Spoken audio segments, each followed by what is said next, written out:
ولی سلیمان الریح، اور ہم نے سلیمان کے لیے ہوا کو مسخر کر دیا،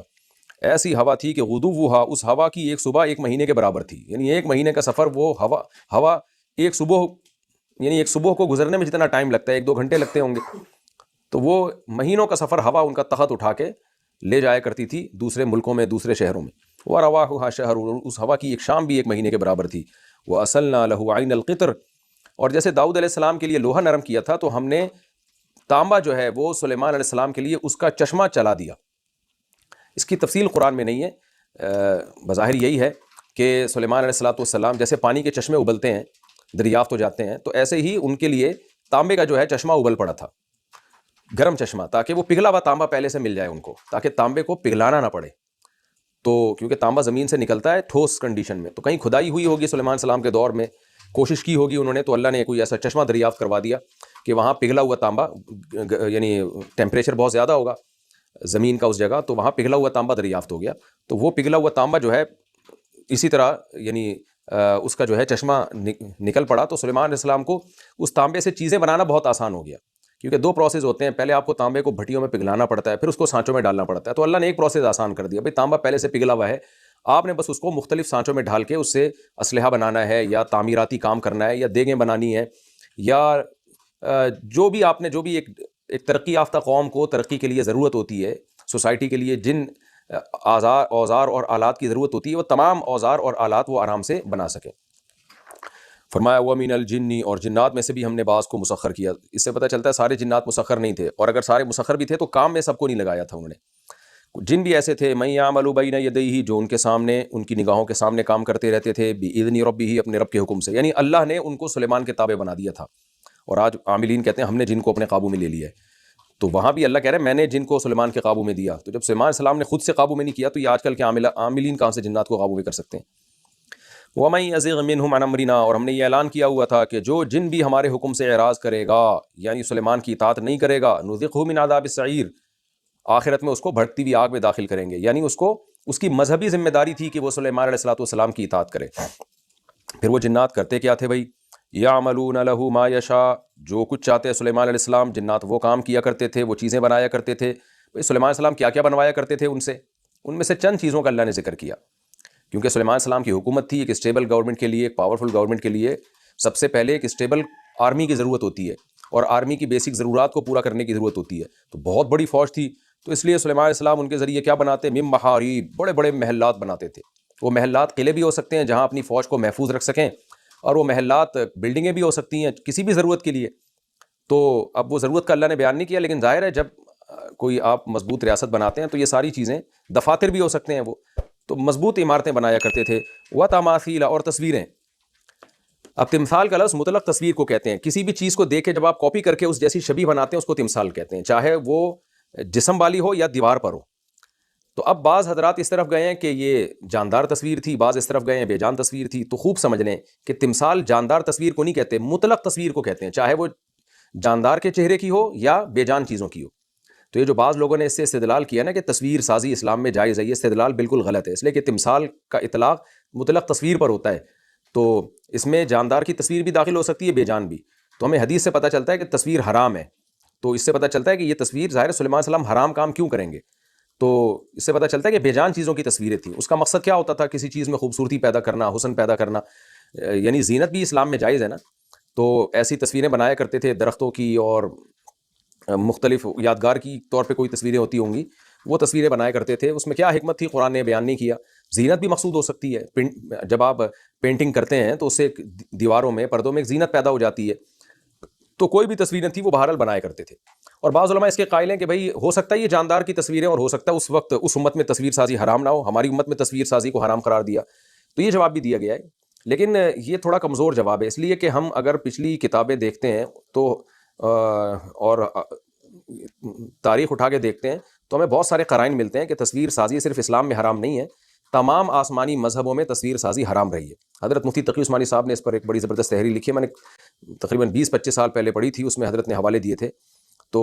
اب اس حوالوں کا تذکرہ کرنے کی ضرورت اس لیے نہیں کہ یہ ٹاپک بہت اہم نہیں ہے، وجہ اس کی ہے کہ ہمیں تو اپنی شریعت کو فالو کرنا ہے نا، ان کی شریعت میں اگر یہ ثابت ہو جاتا ہے تصویر سازی جائز بھی تھی تو ہماری شریعت میں بہرحال حرام ہے، ہمیں اجازت نہیں ہے۔ لیکن حضرت مفتی تقی صاحب کا جو میں نے تحریر پڑھی تھی اس میں حضرت نے حوالے دیے تھے کہ ان حوالوں سے یہ ثابت کیا کہ تصویر سازی جو ہے پچھلی امتوں میں بھی حرام رہی ہے، اور یہ یہود و نصارہ میں جو بیماری آئی ہے نا، خاص طور پر عیسائیوں میں، حضرت مریم کی شبیہ بنانا، حضرت عیسیٰ کی اور اس طرح کے بت بنانا، یہ انہوں نے اپنے مذہب سے بغاوت کی ہے، یعنی مذہب کی مخالفت کی ہے۔ تو تصویر سازی، جاندار کی تصویر بنانا، یہ ہر مذہب میں حرام رہا ہے، یعنی آسمانی مذاہب میں۔ تو اس سے یہی معلوم ہوتا ہے کہ تمثال سے بظاہر یہی معلوم ہوتا ہے کہ یہ بے جان چیزوں کی تصویریں حضرت سلیمان علیہ السلام بنوایا کرتے تھے جنات کے ذریعے۔ وجیفان، اور بڑے بڑے پیالے، یعنی پیالے تو جفان کا مطلب تو پیالے، کل جواب کا مطلب بڑے بڑے، یعنی حوض جیسے، تالابوں جیسے پیالے، اتنے بڑے بڑے پیالے ہوتے تھے تاکہ جو ہے اس میں بہت بڑی کوانٹٹی میں کھانا تیار ہو سکے یا کھانا کھایا جا سکے۔ تیار تو دیگوں میں ہوتا ہے جن کا آگے ذکر آ رہا ہے، تو کھانا کھانے کے لیے بڑے بڑے پیالے ہوتے تھے، تو ہو سکتا ہے سینکڑوں فوجی ایک ہی وقت میں نمٹ جاتے ہوں، اور تاکہ جو ہے فوج کی بیسک ضرورتیں پوری ہوں اور آگے وہ لڑائی کے لیے کام کر سکے۔ تو یہ تمام اسباب جو کسی ریاست کو دفاعی لحاظ سے مضبوط بنانے کے لیے ضروری ہیں، یہ تمام اسباب اللہ نے سلیمان علیہ السلام کو دیے تھے۔ وجفان کالجوابی وقدور الراسیات، اور گڑی ہوئی دیگچیاں، تو وہ بھی بڑے بڑے دیگڑے ہوا کرتے تھے جن میں کھانا پکتا تھا، کیونکہ جو فوجی لوگ ہیں وہ تو نہیں ملازمت کر سکتے تھے نا اپنے بیوی بچوں کا پیٹ پالنے کے لیے، تو ان کو حکومت کی طرف سے وظیفہ دیا جاتا تھا، ان کو سلیمان السلام کی طرف سے کھانا دیا جاتا تھا، تو اجتماعی کھانے ہوتے تھے۔ جب سینکڑوں لوگوں کے لیے کھانا پک رہا ہے تو بہت بڑے بڑے دیگڑے ہوتے تھے، ان میں وہ کھانا تیار ہوا کرتا تھا۔ تو وہ دیگ بنانا اس زمانے میں وہ بھی ایک بڑا چھمبے کا کام تھا نا، کہ اتنا بڑا دیگ ہم بنائیں کیسے؟ تو اللہ نے یہ اسباب و وسائل دیے، اور جہاں انسانوں سے سلیمان السلام نے کام لیے، وہاں جنات سے بھی کام لیے۔ اور قرآن میں دوسرے مقام پر آتا ہے کہ وہ جنات اور بھی کچھ کام کیا کرتے تھے، سمندر کی تہ میں غوطے لگاتے اور ہیرے جواہرات نکال کے لاتے۔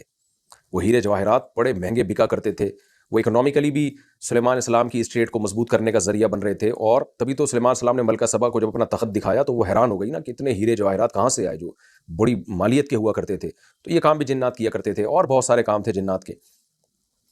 وَمَن يَزِغْ مِنْهُمْ عَنْ أَمْرِنَا، اور ہم نے یہ کہہ رکھا تھا کہ جو بھی ہمارے حکم سے جنات میں سے کوئی بھی اعراض کرے گا، نُذِقْهُ مِنْ عَذَابِ السَّعِيرِ، اس کو ہم آگ کا عذاب چکھائیں گے۔ یعنی سلیمان علیہ السلام کی اطاعت کرنا تمہاری مذہبی ذمہ داری ہے، یہ اللہ کا حکم ہے۔ تو یہ تو ہو گئی سوری آیت۔ تو اللہ فرماتے ہیں وقدور الراسیات، اور جمی ہوئی دیگیں، اعملوا آل داؤد شکرا، اور ہم نے داؤد سے کہا اے داؤد کے خاندان والو اللہ کا شکر ادا کرو۔ کیوں؟ وقلیل من عبادی الشکور، میرے بندوں میں شکور یعنی شکر گزار بہت تھوڑے ہیں۔ یہ بڑا اہم جملہ ہے کہ اللہ نے فرمایا کہ تم شکر ادا کرو، کیونکہ شکر گزار تھوڑے ہیں، تو جو تھوڑے ہوتی ہیں نا اس کی قدر ہوتی ہے۔ تو میرے بندوں میں ناشکرے بہت ملیں گے، شکر گزار تھوڑے ہوں گے، تو تم اور جو چیز کم ہوتی ہے اس کی ویلیو بڑھ جاتی ہے۔ سپلائی ڈیمانڈ کا اصول ہے نا، مارکیٹ میں جو چیز کم ہوگی اس کی ویلیو خود بخود بڑھ جائے گی۔ تو اللہ نے گویا بتا دیا کہ جو میرے بندوں میں شکر کرے گا نا، تو میری نظر میں اس کی قیمت بہت بڑھ جائے گی، کیونکہ سارے شکر ادا کر رہے ہوتے تو یہ تو کامن مسئلہ ہوتا، لیکن زیادہ تر ناشکرے ہیں، تو جو تھوڑے شکر کریں گے تو میں ان کی بہت زیادہ قدر کروں گا۔ تو اے داؤد اور داؤد کے آل، نعمتوں میں پڑھ کے اللہ کو بھولنے والے بہت ہیں، نعمتوں میں پڑھ کے اللہ کو یاد رکھنے والے کم ہیں، تو آپ ان کم لوگوں میں شامل ہو جاؤ تاکہ اللہ کی نظر میں آپ کا مقام اور مرتبہ بہت بلند ہو جائے۔ فلما قضینا علیہ الموت، اللہ کہتے ہیں جب ہم نے سلیمان پر موت کا فیصلہ کر دیا۔ ہوا کیا تھا کہ جی سلیمان علیہ السلام نا بڑی بڑی تعمیریں بنوا رہے تھے، اور جنات کو بڑی ٹینشن دی ہوئی تھی، بہت تھکے ہوئے تھے جنات، اور لیکن ایک پروجیکٹ تھا جو سلیمان علیہ السلام کا ارادہ یہ تھا کہ یہ بہت جلد سے جلد ہم نے مکمل کرنا ہے۔ کوئی بھی پروجیکٹ ہو سکتا ہے تعمیراتی کاموں کا، جیسے آج بھی ہوتا ہے کہ بھئی گورنمنٹ کہتی ہے ہمیں یہ ایمرجنسی بیسس پر یہ پروجیکٹ مکمل کرنا ہے، تو مزدور اس میں بڑی ٹینشن میں آ جاتے ہیں، ان کو سونے کا کم ٹائم دیا جاتا ہے، دن رات ڈیوٹی کروائی جاتی ہے۔ تو جنات سے بھی اسی طرح کام لے رہے تھے سلیمان علیہ السلام۔ تو اب جنات آپ کے روب کی وجہ سے کام میں لگے ہوئے تھے، اللہ نے پیغمبروں پہ بہت روب بھی دیا ہوتا ہے۔ تو سلیمان علیہ السلام جو ہے نا اپنی لاٹھی کے سہارے سے ایسے اپنی کرسی پہ بیٹھے ہوئے تھے اور ان کی نگرانی کر رہے تھے جنات کی۔ تو جنات کاموں میں لگے ہوئے ہیں، تو بہت ٹائم تک جنات ان کاموں میں لگے رہے، اور اللہ نے وہیں بیٹھے بیٹھے سلیمان علیہ السلام کی روح قبض کر لی، اور حضرت سلیمان علیہ السلام پر موت واقع ہو گئی۔ لیکن چونکہ لاٹھی کا سہارا تھا اور کرسی کا دائیں بائیں کا بھی سہارا تھا، تو سلیمان علیہ السلام کا جسد اطہر گرا نہیں زمین پہ لاٹھی کی وجہ سے، ایک ٹیک تھی اس سے لاٹھی سے۔ اب کیا ہے کہ کیونکہ پیغمبروں کا جسم مرنے کے بعد، موت کے بعد بالکل بھی تغیر نہیں آتا، ان کی باڈی بالکل ایسے ہوتی ہے جیسے زندہ۔ تبھی یہ امت کا اجماعی عقیدہ ہے کہ سید الانبیاء صلی اللہ علیہ وسلم کا جو جسد اطہر ہے وہ بالکل 100% سلامت ہے قبر کے اندر۔ اور عجیب بات ہے، غیر مسلموں کو بھی لاشعوری طور پر یہ بات مانتے ہیں، تبھی انہوں نے اسلامی تاریخ میں اسلام دشمنوں نے بہت دفعہ یہ کوشش کی ہے کہ نبی صلی اللہ علیہ وسلم کا سرنگ بنا کے جسد اطہر قبر سے نکالا جائے، لیکن اللہ نے ہمیشہ کسی نہ کسی مدد کے ذریعے، غیبی مدد کے ذریعے آپ کے جسد اطہر کو محفوظ کیا۔ پھر نور الدین زنگی کے دور میں یہ ہوا کہ وہ باقاعدہ سیسا پلائی ہوئی جو ہے نا وہ تانبا وغیرہ ڈال کے چاروں طرف سے اس کو پیک کر دیا گیا تاکہ کوئی سرنگ کے ذریعے بھی قبر اطہر تک گھسنے کی کوشش میں کامیاب نہ ہو۔ تو انبیاء کا جسم کبھی بھی خراب نہیں ہوتا، اور بہت سے شہداء کا بھی ہم نے دیکھا ہے کہ وہ نہیں خراب ہوا، ان کی باڈی کئی مہینے صحیح رہتی ہے۔ حضرت مفتی عتیق الرحمان شہید رحمۃ اللہ علیہ کا تو میں بہت دفعہ بیان میں بتا چکا ہوں کہ سال کے بعد ان کی قبر کھودی گئی تو وہ پوری سلامت تھی۔ میں نے 6 مہینے کہہ دیا تھا، بعد میں پتہ چلا ان کے بیٹے نے بتایا کہ سال کے بعد، تو جسم بھی سلامت تھا اور خون سے خوشبو بھی آ رہی تھی۔ اور بھی بہت سے شہداء کو ہم نے دیکھا، لیکن یہ شہداء کے لیے کوئی قاعدہ کلیہ نہیں ہے۔ ایسا نہ ہو کہ کوئی شہید کا جسم خراب ہو جائے تو آپ اس شہید سے بدگمان ہونا شروع ہو جائے۔ لیکن پیغمبروں کا جسد بہرحال جسم بالکل سلامت رہتا ہے، کیونکہ ان کو خاص نوعیت کی ایک زندگی دی جاتی ہے اور جو برزخی ہوتی ہے لیکن بہت طاقتور ہوتی ہے، تو اس کا اثر یہ ہوتا ہے کہ ان کا جسم سلامت رہتا ہے۔ تبھی انبیاء کو مرنے کے بعد بھی زندہ کہا جاتا ہے اسی معنی میں، اور اسی معنی میں کہا جاتا ہے کہ ہمارے نبی صلی اللہ علیہ وسلم بھی اپنی قبر میں زندہ ہے، یعنی برزخی حیات ہے لیکن بہت پاورفل حیات کے ساتھ زندہ ہے، جو عام میتوں سے زیادہ پاورفل حیات ہے۔ تو اب سلیمان صلاۃ والسلام بیٹھے رہے، بعض روایات میں ہوتا ہے کہ 1 سال اسی طرح گزر گیا، اور جنات بھی حیران ہو رہے تھے کہ بھئی اپنی جگہ سے اٹھتے کیوں نہیں ہیں اور یہ ہماری مسلسل نگرانی کیوں کر رہے ہیں۔ اب ہوا یہ کہ دیمک وغیرہ نے نا ان کی لاٹھی کو کھانا شروع کیا، تو جب ایک خاص حصہ لاٹھی کا کھا کے ختم کیا تو وہ ڈس بیلنس، آپ کی جو باڈی ہے وہ ڈس بیلنس ہوئی اور وہ زمین پہ آپ گر گئے۔ تو پھر جنات نے آ کے دیکھا بھئی یہ تو ان کی تو موت واقع ہو گئی ہے، اور پھر اس دیمک کے لاٹھی کھانے سے اندازہ ہوا کہ کتنا ٹائم ہو گیا ہے، کیونکہ وہ لوگ تو جانتے تھے صبح شام یہ چیزیں، دیہاتی لوگ بھی یہ چیزیں دیکھتے ہیں کہ دیمک بھائی کتنے عرصے میں اتنی لاٹھی کھائی ہوگی اس نے، تو اس سے اندازہ لگایا انہوں نے کہ یہ بہت پہلے ان کی ڈیتھ واقع ہو چکی ہے، کیونکہ دیمک نے کب سے کھانا شروع کیا ہے، اس وقت سے انہوں نے لاٹھی کو اپنی جگہ سے ہلایا ہی نہیں ہے۔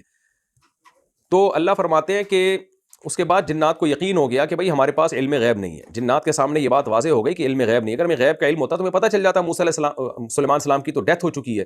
تو وہ کیوں اتنی مصیبت والے کام میں لگے رہتے؟ وہ تو سلیمان السلام کے حکم کی وجہ سے مجبور تھے، اگر ان کو پتہ ہوتا کہ سلیمان السلام دنیا سے چلے گئے وہ تو سارا کام کاج چھوڑ چھاڑ کے بھاگ جاتے۔ تو اس لیے اللہ فرماتے ہیں کہ جنات کے سامنے یہ بات واضح ہو گئی کہ ان کو علم غیب نہیں ہے۔ یہاں ایک سوال پیدا ہوتا ہے کہ بھئی ہر شخص کو اپنے بارے میں تو پہلے سے ہی پتہ ہوتا ہے کہ میں عالم الغیب ہوں یا نہیں ہوں، تو یہ کیا بات ہوئی کہ اس عمل کے بعد جنات کو پتہ چلا کہ ہمارے پاس علم غیب نہیں ہے، کیونکہ ہمیں تو سلیمان السلام کی موت کا پتہ ہی نہیں چلا؟ اس کا جواب یہ ہے کہ جنات کو تو یہ بات پہلے سے یقیناً معلوم تھی کہ ہمارے پاس علم غیب نہیں ہے، لیکن جنات جو تھے وہ لوگوں کو بیوقوف بنانے کے لیے علم غیب کا دعویٰ کرتے ہیں، تبھی فیوچر کی جھوٹی جھوٹی خبریں دیتے ہیں، جیسے کہ نجومی اور کاہنوں کے بارے میں حدیث میں آتا ہے کہ یہ جو اس طرح کے عملیات کرتے ہیں نا، تو جنات آ کے ان کو فیوچر کی باتیں بتاتے ہیں، اور ان میں اتفاق سے کبھی ایک آدھ بات صحیح نکل جاتی ہے، تو یہ عامل لوگ پھر بتاتے ہیں آگے نجومی اور کاہن لوگ، تو کبھی کوئی بات صحیح نکل آتی ہے اور اکثر باتیں تو ان کی جھوٹی ہوتی ہیں۔ تو اس سے لوگ یہ سمجھتے ہیں کہ جنات کے پاس علم غیب ہے اور جنات نے ہمیں بتایا یا فلاں عامل کو بتایا ہے۔ تو اللہ فرماتے ہیں کہ دیکھو اس واقعے سے پتہ چل گیا کہ جنات کے پاس علم غیب نہیں، اور خود جنات کو بھی پتہ چل گیا، یعنی گویا پتہ تو ان کو پہلے سے تھا، لیکن ان کو عار دلانے کے لیے اللہ فرما رہے ہیں کہ اے جنات تمہیں پہلے سے پتہ ہے کہ تم عالم الغیب نہیں ہو، اور اس واقعے کے بعد تو اب تمہیں پتہ چل گیا نا، تو کیوں دعوے کرتے ہو کہ عالم الغیب ہے؟ اس کی مثال بالکل ایسے ہے جیسے ایک آدمی نیک ہونے کا دعویٰ کر رہا ہو، حالانکہ اس کو پتہ ہے کہ میں نیک نہیں ہوں، اور جھوٹی کرامتیں لوگوں کو دکھا رہا ہو، تو اب وہ رنگے ہاتھوں کسی کبیرہ گناہ میں جو ہے وہ مبتلا تھا اور رنگے ہاتھوں پکڑا جائے، تو ایسے موقع پہ لوگ اسے کیا تانا دیتے ہیں کہ اب تو تجھے بھی پتہ چل گیا نا کہ تو نیک نہیں ہے، یعنی پتہ تو تجھے پہلے بھی تھا، اب ظاہری طور پہ بھی پتہ چل گیا نا، تو اب اس پتہ چلنے کا فائدہ یہ ہے کہ اب تو لوگوں کے سامنے دعویٰ کرنے کے قابل نہیں ہے۔ یہ بالکل ایسے جیسے وہ پھونکو والی سرکار کا اقرار الحسن نے وہ راز فاش کیا نا، اور بتا دیا کہ اب تو اقرار الحسن کو بھی پتہ چل گیا کہ وہ وہ پھونکو والی سرکار کو بھی پتہ چل گیا کہ وہ فراڈ ہے، یعنی اس کو تو پہلے ہی پتہ تھا لیکن اب دنیا کے سامنے بھی آ گیا ہے،